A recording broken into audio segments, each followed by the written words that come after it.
কোরআন তেলাওয়াতে রয়েছে যেসব ফজিলত ও মর্যাদা, সৃষ্টির উপর স্রষ্টার মর্যাদা যেমন, সব বাণীর উপর কোরআনের মর্যাদাও তেমন। কোরআন তেলাওয়াতের ফজিলত ও মর্যাদা অনেক বেশি, এতে রয়েছে অনেক সওয়াব।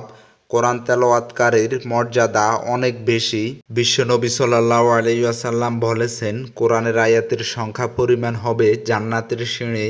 আর কোরআনের পাঠককে বলা হবে, তুমি যতটুকু কোরআন পড়ছ ততটুকু সিঁড়ি বেড়ে উপরে উঠো।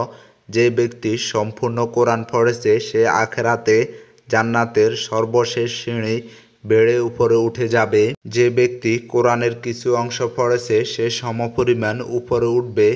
আর তার কোরআন পড়ার সীমানা যেখানে শেষ হবে সেখানে তার সওয়াবের সীমানাও শেষ হবে। কোরআন তেলাওয়াত ও এর তেলাওয়াতকারীর মর্যাদা সম্পর্কে রয়েছে হাদিসের অনেক মর্যাদা। কোরআন তেলাওয়াতের সঙ্গে সংশ্লিষ্ট সবার মর্যাদায় হাদিসের বর্ণনাগুলো তুলে ধরা হলো।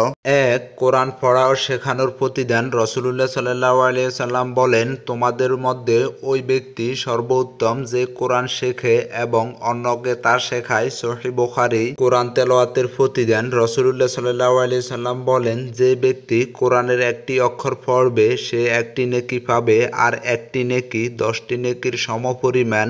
তিরমিজি। রাসূলুল্লাহ সাল্লাল্লাহু আলাইহি ওয়াসাল্লাম বলেন, কিয়ামতের দিন কোরআন অধ্যয়নকারীকে বলা হবে, কোরআন পড়ো এবং উপরে উঠতে থাকো। যেভাবে দুনিয়াতে তারতিলের সঙ্গে কোরআন পড়তে সেভাবে পড়ো। যেখানে তোমার আয়াত পাঠ করা শেষ হবে জান্নাতের সেই উচ্চ স্থানে হবে তোমার বাসস্থান। তিরমিজি। কোরআন মুখস্থ করার প্রতিদান। রাসূলুল্লাহ সাল্লাল্লাহু আলাইহি ওয়াসাল্লাম বলেন, যে ব্যক্তি কোরআন পাঠ করবে এবং তা মুখস্থ করবে এবং বিধিবিধানের প্রতি যত্নবান হবে সে উচ্চ মর্যাদার সম্মানিত ফেরেশতাদের সাথে অবস্থান করবে। যে ব্যক্তি কষ্ট হওয়া সত্ত্বেও কোরআন পাঠ করবে এবং তার সাথে নিজেকে সম্পৃক্ত রাখবে সে দ্বিগুণ সওয়াবের অধিকারী হবে। বুখারী ও মুসলিম। কোরআন সুপারিশকারী হবে। রাসূলুল্লাহ সাল্লাল্লাহু আলাইহি ওয়াসাল্লাম বলেন, তোমরা কোরআন তেলাওয়াত করো, কেননা কিয়ামতের দিন কোরআন তার তেলাওয়াতকারীর জন্য সুপারিশকারী হবে। সহিহ মুসলিম। রাসূলুল্লাহ সাল্লাল্লাহু আলাইহি ওয়াসাল্লাম বলেন, কিয়ামতের দিন সিয়াম ও কোরআন বান্দার জন্য আল্লাহর কাছে সুপারিশ করবে। মুসনাদে আহমদ। কোরআনের আলোচনার প্রতিদান। কোরআনুল কারীমের বিভিন্ন বিষয় পারস্পরিক আলোচনা পর্যালোচনাও রয়েছে অনেক সওয়াব।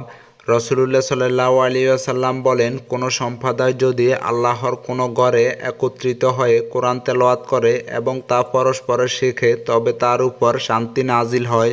আল্লাহর রহমত তাদেরকে আচ্ছাদিত করে এবং ফেরেশতারাও তাদেরকে ঘিরে রাখে, আর আল্লাহ তাআলা তার কাছের ফেরেশতাদের সামনে তাদের কথা আলোচনা করেন।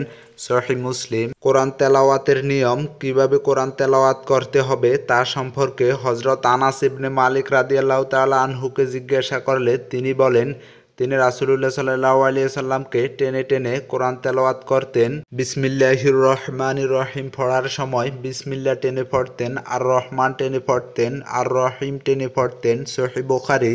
আল্লাহ তাআলা মুসলিম উম্মাহকে তারতিলের সঙ্গে সওয়াবের নিয়তে হাদিসের নির্দেশনা অনুযায়ী কোরআন তেলাওয়াত করার তৌফিক দান করুন। আমিন।